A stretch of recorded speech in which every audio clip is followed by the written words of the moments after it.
Anyway, let's get started. It's 2 after. Vince is here after a little bit of confusion on my part. And I said to Vince, part of my confusion is that it is a stressful time of year. There's a lot going on. And there's a lot of, there's a lot of pressures. Lissy was talking at the beginning of the yoga class about waiting online for a COVID test. And so the stress, you're already in a stressful situation. It's cold. And then, people are nasty. People are nasty to the workers. These are healthcare workers that are, doing their best. And, it's like tensions are just building and building and building. And sometimes we almost become sort of, I don't know, I want to say immune, but it just becomes acceptable in a way. Our behavior, and we don't even recognize the stress. So we're going to learn today about what's causing the stress, like what the actual chemicals in the brain are doing something to our bodies, and we need to know the root cause so that we can fix it. So our very good friend Vince Smith from Horizon Blue Cross Blue Shield is here to talk to us about that today. So I'm going to remove my spotlight, make you the spotlighted featured speaker. And do you want me to share my screen, or do you going to share your screen? Either way. You got the PowerPoint right there. I'd have to go looking for mine. Okay. I can put it on mine, and then you just have to tell me when to. Yeah, I'll just say next. Okay, that's fine. Okay. Yep. Anyway, good morning, everybody, and I'm happy to be back to talk to all you folks up there in Montclair. I wish you only a little snow, just a covering to make it look pretty, but I think you're going to get a little bit more. I'm a little bit luckier down here in Monmouth County, and where I live in Middletown, we're supposed to get maybe 2 inches, mostly slush and rain. But anyway, I'm not going to stress about it because I'm not going out of the house. I'm happy to talk to you about stress, and especially stress during the holidays too, because it's something that's very, very tough for all of us in the year of 2020. I came across something on Facebook the other day, and I can't get it out of my mind. And I'm going to tell you right now, 2020 has not been a good year for anybody for many, many different reasons. Health-wise, politically, just overall, everything. But it created much, much more stress. But I'm going to tell you how I describe 2020. 2020 is like eating a bowl of chicken broth with a fork. You can't do it. You can't get over it, and it's just terrible. So that's how I describe 2020. And how I describe that is because I want to get along, okay, and try to be stress-free as much as possible. None of us are at this time, unfortunately. But we can get better. And when the PowerPoint comes up and I go over it, that's what we'll be doing. We'll be talking about the cause, the different type things, my favorite saying, and stress management. Remember this. What? Me worry? Anybody remember who said that? Think back of Mad Magazine, Alfred E. Newman. What? Me worry. Basically, everybody at our age, we have earned a right. Earned a right. Don't worry about what you can't control. We've been through a lot. We've been through all different things, getting into our 60s and on up, and the 50s, and the 50s on up. And the older you are, the more we've gone through, and we've survived. So now, you know what? Guess what? I'm not worrying about what I can't control. This way, it helps me stay a little bit stress-free. Next slide. The definition of stress is defined as the brain's response. Our brain, it starts in our brain, to any demand. Many things can trigger stress, including change, okay? Changes can be positive and negative, okay? Because you can get stressed by positive things also, just as well as negative. And changes can be recurring, short-term or long-term. Changes can be mild, major, or extreme. But you notice that it's all going to be in our head and what we're going to be talking about. It's the response to any type of demand that is put upon us. Next slide. We have 3 different types of stress, okay? All right, stress hormones. these are the three types that can you go back one? I think the other one should go first. Okay. The three different types of stress is routine stress. What am I going to make for dinner tonight? Where are we going to go for Friday night or night time? That's routine stress. That's just stuff that happens common all the time, but it starts in the head. It makes us think. And then when we have a question or if we have to make a judgment, that's actually a little bit of stress. Nothing that's ever going to hurt us. That's everyday stress. Then you have the second type of stress, which is brought about by sudden negative change. All of 220. That's sudden negative change for sure. And it almost to some people becomes a traumatic stress. Traumatic stress is something that's a little bit different. Traumatic stress is usually when it's really severe. That's usually like a death in a family, having a car accident, something really, really something, and that will last in your mind. And you might even wind up having dreams about it and obviously bad memories. So that's the three different type of stress that we have. And what causes the stress is the next slide. The stress hormone by epinephrine, okay, adrenaline, norepinephrine, and cortisol. Cortisol is actually used, that's a hormone, and they're all three of them are hormones, obviously. But cortisol is also a hormone that's used as a medication for people that are depressed. The thalamus, the glands, this is all very, very stuff that we really don't even have to remember. But it starts out basically in the stem of our brain, right where those arrows are showing. And what happens is that the endocrine system has these stress hormones that are given out because your brain triggers it. And that's when the problems start happening or good things happen. Next slide. The first one we're talking about is adrenaline. Everybody refers to epinephrine as adrenaline, commonly known as the fight or flight hormone. And it's produced by the adrenal glands. You're in the parking lot. You start to pull out of the space back. You don't see the car coming down the aisle. They hit the brakes. You hit the brakes. They stop blasting the horn. Now, you either have the fight or flight hormone right away, okay, because it's a sudden thing. And what happens basically is that common sense hopefully overcomes the idea of fighting, and you have the flight situation, or you try to work it out the best you possibly can, okay? Those people that don't have the power to overcome that shot of adrenaline go into the fight mode. Not necessarily physically, but sometimes verbally, and not necessarily to always a person. You know, you spill a little bit of coffee on your table, and next thing you know, you're throwing a fork across the kitchen, you know, because you're mad that you did something silly or careless and stuff like that. That's actually what is known as fight. All right. It doesn't mean that you have to punch anybody. Fight means that you're acting out. Okay. Immediate reaction when you feel stressed increases your heart rate. You know that you have palpitations. Your heart, you can feel your heart beating sometimes. Okay. But it also gives you a burst of energy. That's a good thing. For instance, there's been cases where there has been a car accident and the car flips over and it has someone wedged in it or under it. And people that see it run to it, and like only 3 or 4 people lift the car up. That's amazing strength. Where's it coming from? From this type of hormone that's produced, because it's really a stress seeing that person in need and you react to it. The brain reacts to it. So sometimes it's a really good thing. It's a big burst of energy too. You get stressed out, you're looking around the kitchen, you're saying, there's the glasses, there's the plates, there's the pots and pans. Might as well get it done. And boom, you're up and you're going, and before you know it, it's all done. It's all cleaned. Okay. Things like that is stress initially, and then we react and we remove it, but not always that way. Next slide. This one was the one that makes you feel awake. It's made by the adrenal glands. It has the same effects as the other one, but this second hormone comes in handy when the others are not working. This is actually a replace hormone.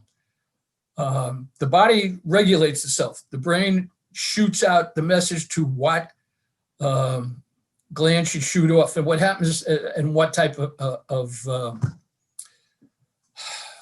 substance it's going to use. In this particular case, the adrenal glands will kick in it when neither the first or the third one we're talking about has been activated by the brain.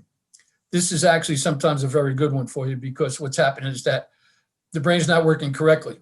And what happens is that this corrects everything. It's like almost a balancing hormone for us. Third one, next slide. Cortisol. It's a steroid hormone. When released by the body, stress is lessened. Steroids are good for a body this way. Obviously not injected unless it's for like a swollen joint or something along those lines. But this particular steroid is very, very good for us. It's secreted.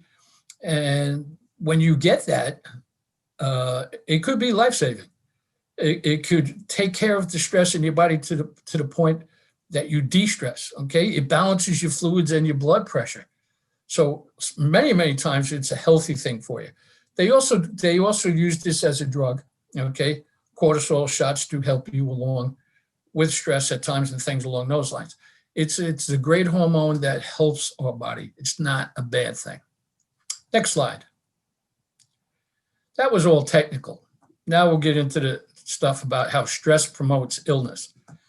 It raises your blood pressure, you get irregular heartbeat, damage to your arteries, cholesterol levels, develop and progress coronary artery disease, arteriosclerosis. Now, obviously, when you are stressed, it all starts up here. Then it goes down through your body, all right? Now, when I say it goes down to your body, is that we have mental and physical problems. The mental problems is kind of like imbalance of thought and things along those lines. But then we start to get to physical problems because we have not taken care of it. We haven't recognized the symptoms to get it taken care of, okay? To learn how to release it or de-stress or prevent stress. So what happens is that the brain controls the whole body. You're not actually dead until the brain is dead. Your heart can stop, but you can restart it. Once that brain goes, there's no coming back. So the bottom line here is that the stress promotes the illness from the brain throughout our system. A lot of our systems will go down. Well, and the first one is our heart.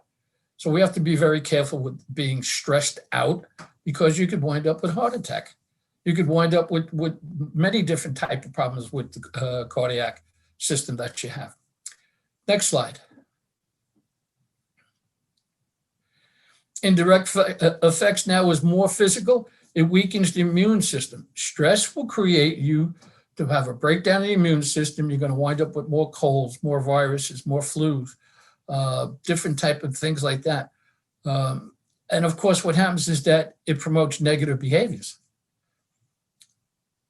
One of the things that we have always done is that after a stressful situation, many times people will say, I need a drink. No, you don't need a drink. Alcohol is not a good thing to de-stress with, because it will interact with the heart, okay, when you're stressed, and you don't want to do that. Plus the fact that if you start getting involved, it may become a habit to you, and hopefully never addicted. But the idea is that not drinking alcohol, you can find something else maybe to soothe. You have a nice little cup of tea, or even coffee. The caffeine is much better than the alcohol, okay? Smoking. So often people will turn around that do smoke, need another smoke because they're stressed out. They're already addicted. So of course they'll use that as a crutch. But we also have people that when they get stressed out, smoking relieves things. I had a friend of mine that when he was stressed out, he would go and buy a cigar. I don't think he smoked less than a dozen in a whole year. He would go buy a cigar, and that would calm him down, okay? Because it would take his attention away from the problem to trying to keep the cigar lit so it doesn't go out. I've seen people have problems trying to keep cigars lit. For some reason, they go out sometimes. But anyway, that can help. Unhealthy diet. Wow, I'm stressed out. What am I going to do? Next thing you know, you're picking at this, you're picking at that, you're eating this, you're eating that, and you turn into a balloon. We got to be very careful with that. Lack of sleep. Stress will destroy your sleep. Right now, during the political upheaval, regardless of who you liked as a candidate, it was political upheaval. It was craziness, okay? You watched the news, you read the papers. Was your candidate saying this or doing that? It was just crazy. It was just a crazy election. And what happened is that a lot of people got carried away where it made them stress out so much that they got into some serious mental problems about it. And what happens is that we have to remember that we cannot let things that we can't control do that to us. The only thing we could do, what I suggested, and I did this with my wife, is says after the 6 o'clock news, there's no more news on the TV for you or I. I don't want to watch that anymore. Sorry, I didn't quite catch that. Could you please repeat it? What the heck? Excuse me. Siri's went off on my cell phone. I'll shut it off. I don't know why Siri picked that up. So what we have to do, go back one slide, please. So we have to be very, very careful about that. It's a difficult situation. We have to have good sleep. I do a presentation on sleep. If you ever want to have that, I'll be happy to do that. How do we can improve it? Okay. Lack of exercise is another one. Your group, I like to get on like a little bit early to watch the meditation. Meditation is a great thing for dealing with stress. And I'd like to watch the last 5 minutes of that lady get into that meditation and so soft and spoken so nicely and everything that it kind of gets me ready to talk to you, because instead of like being a crazy man and yellow like this, I calm down and I'm ready to talk to you like a human being. Next slide, please. If the stress continues, guess what? You're going to rust out. It's not going to be a good thing. Fatigue, frustration, and satisfaction. You know all that. You know that what it causes and stuff like that. But we got to get into the prevention of stress. That's more important right now. Next slide. The good stress, it's called eustress.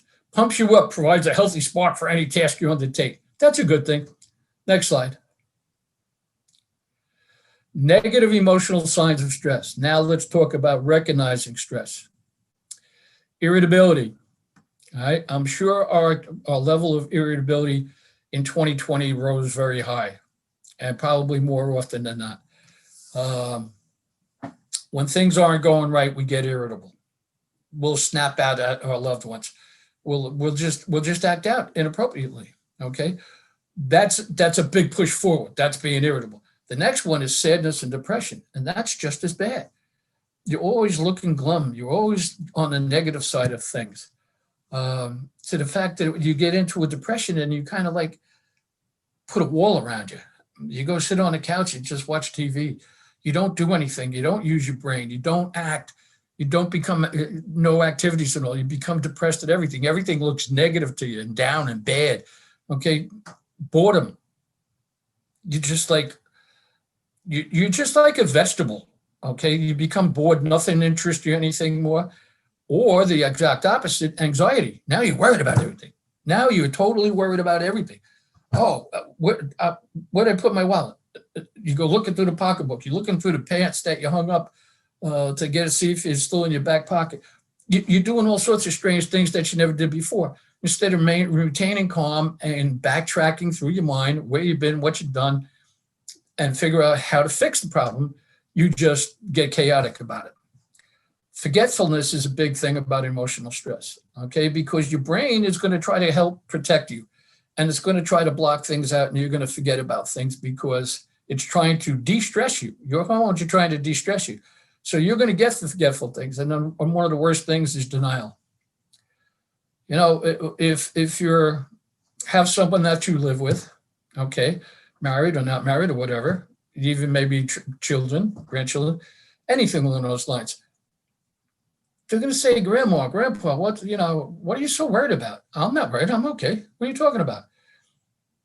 If they bring it up to you, there's a reason for it. Instead of saying, oh, I'm okay, say, why do you say that? And then maybe they might tell you what they have seen, what they've heard, what they've watched, what they've observed. And that's an alarm bell for you. Don't deny it. Embrace it and find out what is going on that they recognize that you're not. And that will help you to understand maybe that you are having an emotional problem with stress and maybe you need to get some help on it, or you have to be less negative, okay? The key word is here, don't be negative, be positive. Don't worry about what you can't control, okay? So don't deny things. We have to learn this, realize that these symptoms we have to recognize them in order for us to get help if we need the help. And most of the time, if you have all of that, you need help. You need professional help. I would suggest if that is occurring in your life that you're reading right there, the first step is go to your regular doctor and tell your regular doctor. Take a piece of paper and write down all the problems that you're having. I'm feeling irritable much more. I go from sad to depressed to anxieties to boredom to forgetfulness. I'm telling them, I walk in a room and I go like, what did I come in here for? Okay. And I didn't think I had a problem, but now I'm recognizing it because it's been brought to my attention. What do you think I should do? Your doctor will probably tell you a number of possibilities what you could do. Okay. But get help if you need it, because this is not an easy thing to get out of. Next slide. The physical symptoms of stress, aches and pains. You got aches and pains all the time. You walk and you're like, oh God. Digestive problems.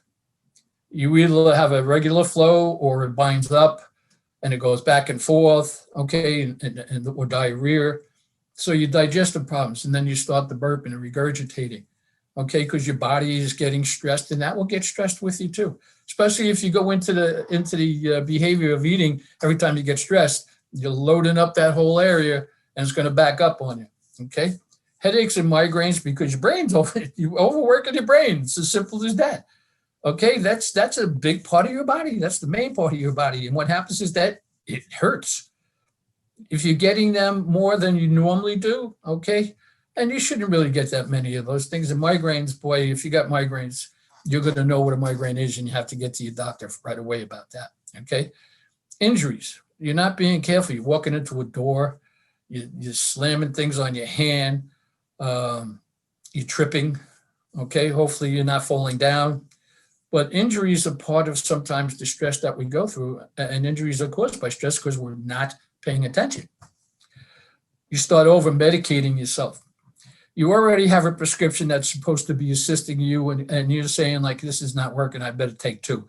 Never become your own doctor when it comes to prescriptions. Just take what the doctor told you to take. You got a bottle of pills and you're supposed to take one every morning. Well, don't take one in the morning, one at night, or another one when you think you're getting stressed out. You over-medicate yourself, you could have some serious damage, especially depending upon what type of medication you're taking. So what you really need is to make sure that you don't over-medicate yourself. And that includes alcohol too, okay? You're sick more often due to low immune system. You're getting a lot more colds and earaches and runny noses, things along those lines than you normally do, okay? Again, that's a symptom. Too much or not asleep, or not enough sleep. We already spoke about that. And weight issues. You can lose a lot of weight or you can gain a lot of weight. If your weight fluctuates a lot, you need to put that down as a symptom and talk to your doctor, okay? Because these are physical symptoms of stress. Next slide. Coping with stress. Well, let's talk about the holidays right now. Hanukkah, Christmas, New Year. Time for family. Not everybody can have family. And I'll use Christmas as an example because that's the next upcoming holiday, okay? And to some people, it's a holiday and a holy day. Midnight Mass is a big thing in the Catholic religion. Not doing it. The parish by me, the Catholic parish by me, St. Mary's, is having midnight Mass in the parking lot, and you're going to be in your cars. At least they're trying. I don't know if I'd really get involved in doing that just personally, because it just wouldn't be the same to me. But to somebody else, maybe that would be a big thing. At least you're doing that. So go. That's fine. But these are the times that we're having now. Okay.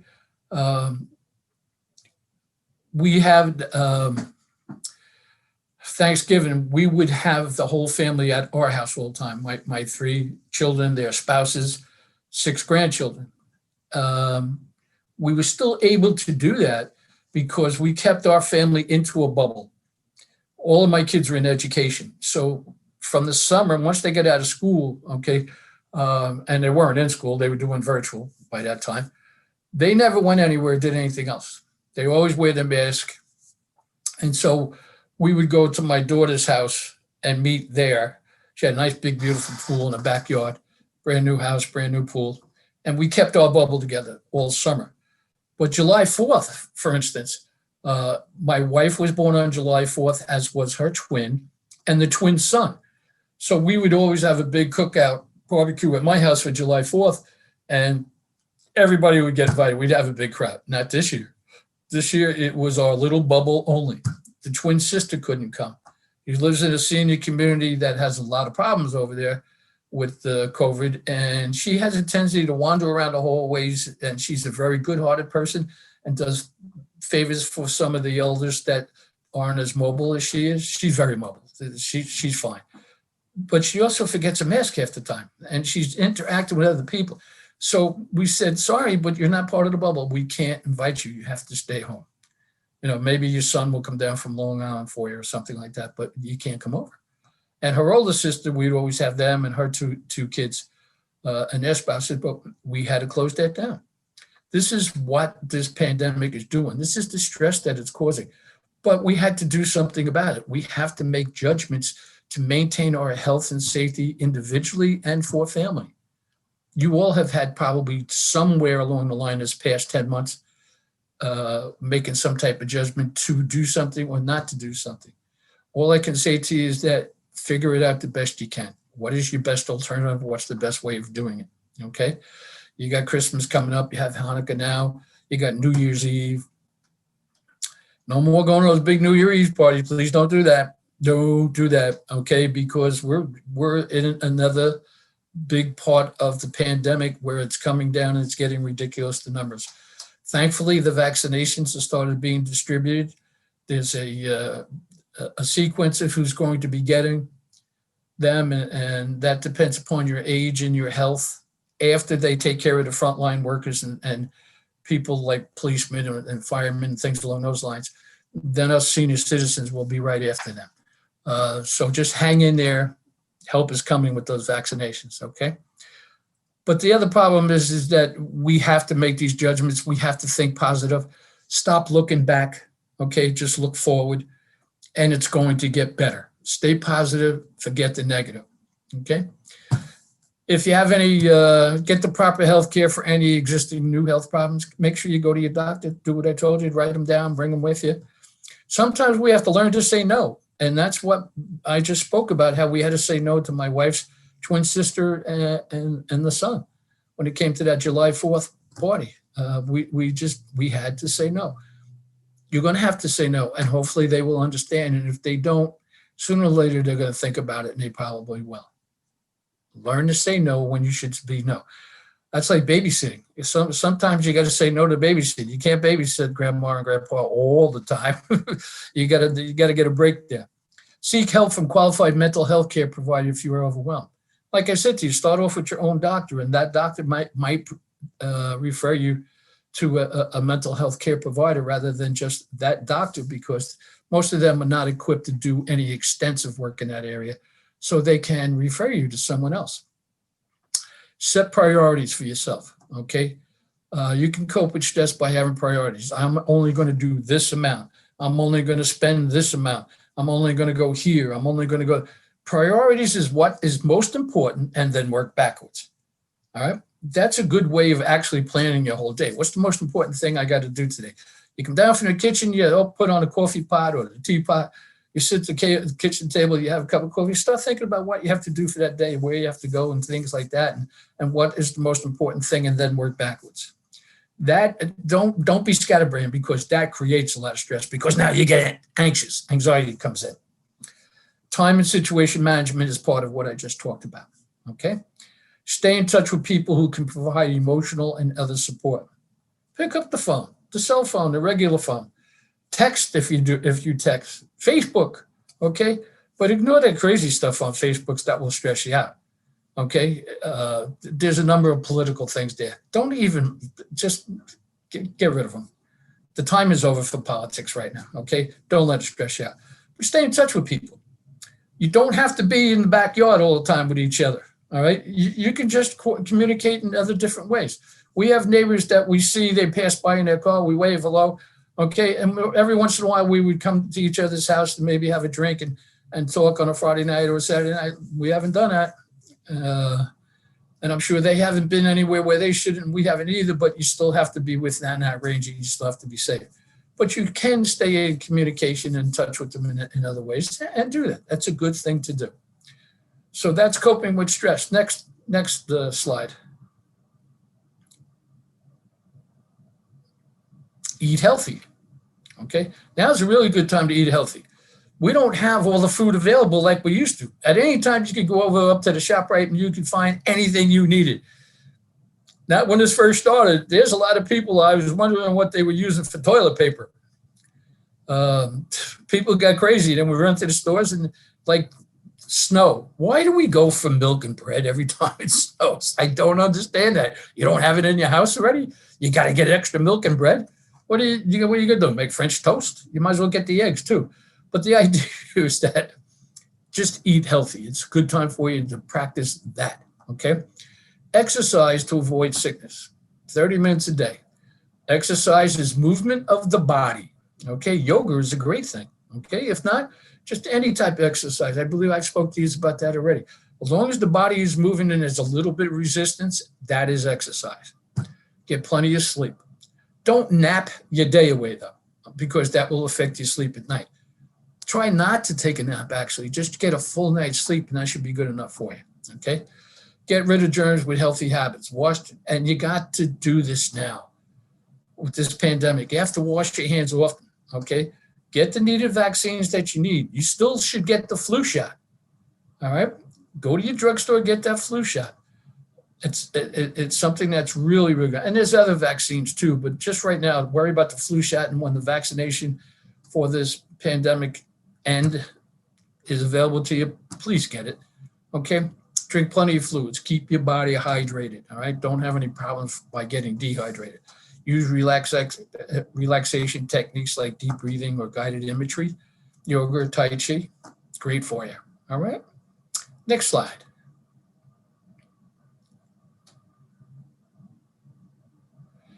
Change how you think. We're going to eliminate the negative and we're going to accentuate the positive. We're going to think what's in front of our nose, not behind us. And you know what's behind us, all right? You know what that's called. We're not worried about that now. That's over, water over the falls, whatever they call it, the cliches.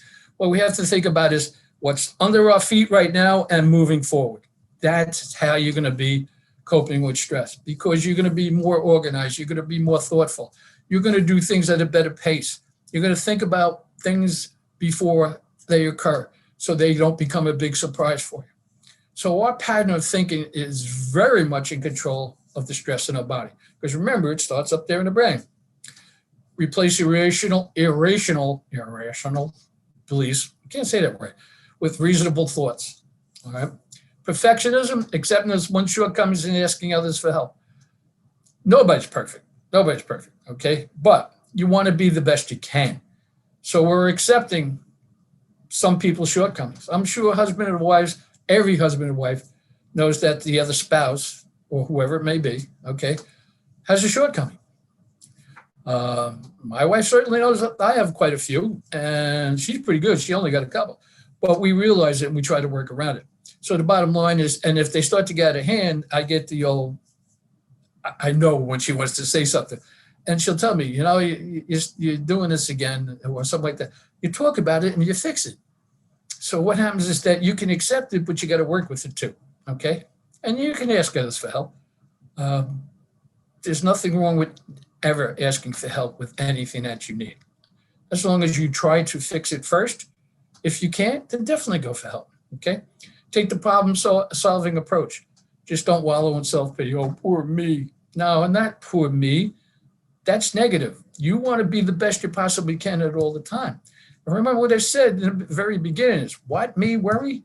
Only worry about what you can control. What you can't control, no sense in worrying, because if you're not controlling it, you can't fix it. You can't do anything about it. Next slide. Problem-solving steps: identify the problem, list ideas how to correct it. Sit down, take a piece of paper out, list ideas. Here's the problem. How can I correct this? Okay. Choose an idea and then work on it, act on it, practice it. Okay. Review the results, stop and reflect and say, you know what, I think I'm doing better. I can do better. I'm going to continue with this, okay? Substitute another idea if it's not working, okay? Use other resources. The thing that you're looking at now, this computer, you can Google all sorts of things, okay? Go to WebMD, that's pretty helpful sometimes, right? Or just Google stress and read about it, all right? Except that the problem may not be solvable now. We can't solve every problem. We know that, okay? But some people don't realize that. And they have denial. I can fix that. No, you can't. You don't even have the tools to fix that. You need help to get that fixed. Sometimes we just don't understand that, okay? And sometimes they're not solvable. But then we have to find an alternative when that happens. Next slide. Breathing is a great stress reliever, okay? Inhale through the nose. Exhale through the mouth. Instead of reacting quickly to something and getting irritable, do a breathing exercise, okay? Whenever you start to get anxieties or you get uptight or you start to get angry or whatever. A couple of deep breaths in through the nose and out through the mouth is actually a cleansing effort. It's part of, I'm sure you've done it with the lady before with the meditation and the yoga and stuff. Practice that. Even if you're feeling good and all, just still practice. It'll make you feel even better. Breathing exercises are tremendous for the body, and it helps a lot in relieving stress. Okay, next slide. I don't think there is one, but let's just check. Nope, we got the whole thing is over. So closing, basically what I'm trying to tell you is that what me worry? I am now 71 years old. There are things that when I was 51 bothered me. There was a lot more things when I was 21 bothered me. But now at 71 years of age, I practice what I preach. What, me worry? I can't control it. And it's not harming me or the people I love. Oh, well, okay. But if I can fix it, if I can control it, then I do so. That's a decision that we have to make as an individual of what is important, what's not important. This just comes down to that simply. But stress-free, you're never going to be totally stress-free, but you can be a lot more stress-free if you listen to what I just said and if you practice what I just said and you keep yourself from being negative, stay positive. Move forward. Remember what's in front of you is more important than what's behind you because what's behind you is not coming back. Any questions? No questions, but I just want to say you gave us a lot to think about. Even though we know all this stuff, it's about putting it into practice. Yeah, it's so Exactly. Yep. I wanted to. Sometimes what happens is that we just forget about things that we've learned. Yes. We forget about things that we really do know. So we need that little extra jar sometimes, spark to get us like, you know what, that's familiar, and I remember that, and I can do that. So I'm glad that at least came out, if not anything else. Mm-hmm. You know, Vince, I wanted to just make a comment about something that you said when you were describing the whole bubble that your family was in. I think so many people on this call have experienced like sort of weighing the stress. Like, is it more stressful to cancel with people that you don't really, not that you listen to this, very good.